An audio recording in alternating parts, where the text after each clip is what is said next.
আমি পিকলু কুমার পাল। আমার student ID 18EMG046। প্রথমত আমি আমার শ্রদ্ধেয় শিক্ষককে ধন্যবাদ জানাতে চাই আমাকে আহ, এই সুযোগটি দেওয়ার জন্য। আমি আজকে কথা আমি আজকে কথা বলবো অরুন্ধতী রায়ের বিখ্যাত প্রবন্ধ পুঁজিবাদ এক ভৌতিক কাহিনী এর উপর। তো এই বইটি শুরু হয়েছে ভারতীয় পুঁজিপতি মুকেশ আম্বানি নামক এক আহ, ব্যক্তির সত্য কাহিনী দ্বারা তিনি আহ, 20 বিলিয়ন ডলারের অধিক সম্পত্তির মালিক এবং ওনার রয়েছে 27 তলার অ্যান্টিলা নামক এক বৃহৎ বাড়ি। সেটাতে রয়েছে 3টি হেলিপ্যাড, 9টি লিফট, নাচের জন্য বলরুম, জিমনেশিয়াম থেকে শুরু করে 600 চাকর বাকর। এবং ভারতকে নিয়ন্ত্রণ করে এসব মুষ্টিমেয় কিছু সংগঠনের মধ্যে রয়েছে RIL, রিলায়েন্স ইন্ডাস্ট্রিজ কোম্পানি। এর সিংহভাগের মালিক কিন্তু এই মুকেশ আম্বানি। এবং তার সাথে রয়েছে আরো কিছু সংগঠন রয়েছে, টাটা রয়েছে, জিন্দাল রয়েছে, বেদান্ত। তো এই সমস্ত সংগঠনগুলো সারা ভারতকে নিয়ন্ত্রণ করছে।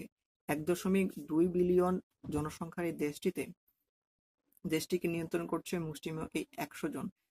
ভারতের মোট জিডিপির 1/4 এই সমস্ত মুষ্টিমেয় কিছু 100 জন মানুষের হাতে। তো আমরা দেখতে পাচ্ছি এভাবে করে পুঁজিপতিরা সারা পৃথিবীর সব জায়গায় তাদের কালো থাবা ছড়িয়ে দিচ্ছে। এভাবে করে তারা বিভিন্ন সরকারি প্রতিষ্ঠানগুলোকে বেসরকারীকরণ করে ফেলছে, তাদের নিয়ন্ত্রণে নিয়ে আসছে। আহ, আদালত থেকে শুরু করে সংসদ থেকে শুরু করে মিডিয়াগুলোকে, এবং মিডিয়াগুলো খুব সংখ্যায় থাকে। তাদের আয়ের উৎস হচ্ছে মূলত এই সমস্ত কর্পোরেশন এবং ফাউন্ডেশন গুলোর বিজ্ঞাপন। যদি একবার তাদের এই বিজ্ঞাপনগুলো যদি আর না পায়, তাহলে তাদের আয়ের উৎস বন্ধ হয়ে যাবে। এই জন্য তারা সবসময় খুব ভয়ে থাকে।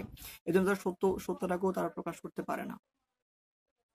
তো এভাবে এভাবে করে এই সমস্ত কর্পোরেশন, এই সমস্ত ফাউন্ডেশন গুলো সারা পৃথিবীতে বিস্তার করছে তাদের কালো থাবা। তারা পরিচালনা করছে কিছু এনজিও। এই এনজিও গুলোর মাধ্যমে কৃষকদেরকে, প্রান্তিক জনগোষ্ঠীকে ক্ষুদ্র ঋণ প্রদান করা হয়। বইটিতে উল্লেখ আছে প্রায় 2,50,000 ঋণগ্রস্ত কৃষক এই ঋণ শোধ করতে না পেরে আত্মহত্যা করেছে। এই 2,50,000 ঋণগ্রস্ত কৃষক, আত্মহত্যাকারী ঋণগ্রস্ত কৃষক থেকে শুরু করে 80 কোটি মানুষের শ্রমের উপর যে ভারত দাঁড়িয়ে আছে, তাদের দৈনিক মাথাপিছু আয় মাত্র ভারতীয় রুপি 20 কোটি।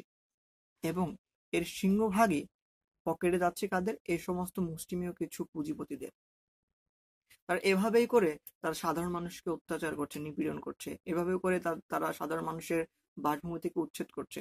এবং এর বিরুদ্ধে যারা তাদের অধিকারের বিরুদ্ধে, যারা এই অধিকার সম্বন্ধে, অধিকার আদায়ের লক্ষ্যে যারা আন্দোলন করছে, তাদের নাম দিচ্ছে। অর্থাৎ এই পুঁজিপতিরা, কর্পোরেশন এর মালিকরা তাদের নাম দিচ্ছে তারা নাকি হচ্ছে সন্ত্রাস, আন্দোলনকারীরা হচ্ছে সন্ত্রাস, তারা হচ্ছে জঙ্গি। এবং আমরা একটা প্রকৃষ্ট উদাহরণ দিতে পারি, হচ্ছে তার নিঙ্গারাম, যিনি কিনা বারে বারে এই শোষণের কালো থাবায় তাকে জেলে যেতে হয়েছে। এবং অন্যদিকে এই সমস্ত পুঁজিপতি বা হচ্ছে কর্পোরেশন মালিকের পাচাটা দালালি করা একজন ব্যক্তি, যা হচ্ছে আন্না হাজারে, তাকে বিশ্বব্যাংক পুরস্কৃত করছে। পুঁজিপতিদের একটি গ্রুপ, তারা খুব কায়দার সহিত তারা কিছু পুরস্কারের প্রচলন ঘটাচ্ছে, যেমন ম্যাক্সেসে পুরস্কার, যেমন বিশ্বব্যাংক পুরস্কার। এ সমস্ত পুরস্কার ঠিক তাদেরকে দেওয়া হবে যারা ভালো কাজ করে। অর্থাৎ ভালো এবং খারাপ তারা নিয়ন্ত্রণ করছে। আমরা যা দ্বারা বুঝি আমরা মানুষ, যা দ্বারা বুঝি অনশন, যা দ্বারা বুঝি আমরা সুশাসন, এই সমস্ত কিছুই তাদের নিয়ন্ত্রণাধীন। একজন সাধারণ মানুষ তাদের অধিকার আদায়ের জন্য যদি অনশন করেন, তারা সেটাকে অনশন বলে না।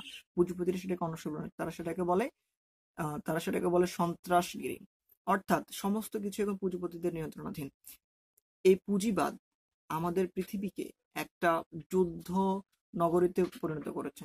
তো অরুন্ধতীরা দুটি প্রশ্ন তুলেছেন, যুদ্ধের জন্য অস্ত্র নাকি অস্ত্রের জন্য যুদ্ধ। তো আমরা দেখতে পাই পশ্চিমা বিশ্বের দেশ রাশিয়া, বা হচ্ছে যুক্তরাষ্ট্র, ইসরায়েল, এই সমস্ত দেশের অর্থনীতি নির্ভর করছে অস্ত্র শিল্পের উপর। যদি একটি বার বিশ্বে যুদ্ধ বন্ধ হয়ে যায়, তাহলে তাদের অর্থনীতিতে একেবারে ধস নামে। অর্থাৎ এভাবে করে তারা তাদের নিজের ব্যক্তি স্বার্থকে রক্ষা করার জন্য সারা পৃথিবীকে তারা একটা ধ্বংসের দিকে ঠেলে ঠেলে দিয়ে ঠেলে দিচ্ছে। এবং এটাকে বিশিষ্ট কিছু ব্যক্তিবর্গ বলছে পুঁজিবাদ হচ্ছে এক মনুষ্যত্ব ধ্বংসের হাতিয়ার, এবং এটি ধ্বংস করছে সামন্তপ্রথাকে, এটি ধ্বংস করছে সাম্যবাদকে। ধন্যবাদ স্যার।